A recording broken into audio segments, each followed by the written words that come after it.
महाराष्ट्र नवनिर्माण सेनेचा आज 18वा वर्धापन दिन सोहळा आहे आणि नाशिकमध्ये हा कार्यक्रम होतोय।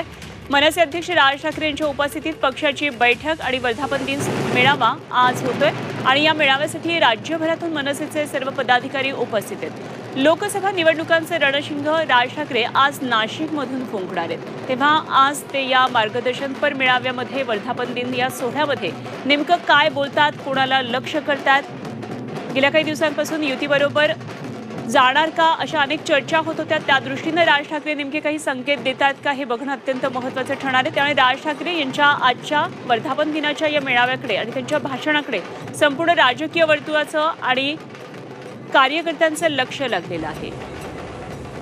नाशिकमध्ये आज हा वर्धापन दिन सोहळा होतोय आणि यासाठी आता राज ठाकरे यांच्या पत्नी शर्मिला ठाकरे सुद्धा पोहोचलेले आहेत। राज्यभरातून मनसेचे पदाधिकारी या मेळाव्यासाठी नाशिकमध्ये आज आलेले। अमृत नोनी आर्थो प्लस ये एक प्रूवन फॉर्मूला है। इसमें मौजूद नोनी फल के गुण और आयुर्वेदिक जड़ी बूटियां शरीर को जरूरी पोषक तत्व देने के साथ साथ हड्डियों और जोड़ों के घिसने, उनमें होने वाले सूजन और दर्द को रोकने में मदद करता है। दर्द मुक्त जीवन के लिए अमृत नोनी आर्थो प्लस। 2 दिवस राज ठाकरे नाशिकमध्ये काल काळाराम मंदिरामध्ये पूजा अर्चा केल्यानंतर आजच्या दिवसाकडे सर्वांचं लक्ष होतं। काल दिवसभरामध्ये पदाधिकाऱ्यांच्या भेटीगाठी झाल्या आणि आज वर्धापन दिन सोहळा होतोय।